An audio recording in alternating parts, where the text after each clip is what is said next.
Tell us about what drove you to drugs years ago.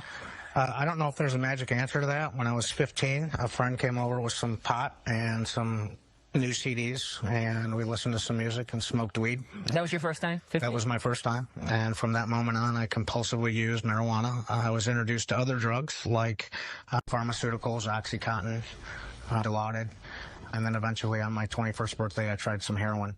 What do you think that escalator is? Because, you know, some kids just smoke marijuana and they go to college, they stop or whatever. Yeah. And what is it in the personality or the genetics, or where do you, as a counselor now, where do you see that? Well, you know, we know that marijuana affects the prefrontal cortex, which is the area of brain that affects judgment. And so the more I smoked, the more my judgment decreased. And when drugs would come in front of me, I didn't have that buffer to say, you know, perhaps this isn't a good idea.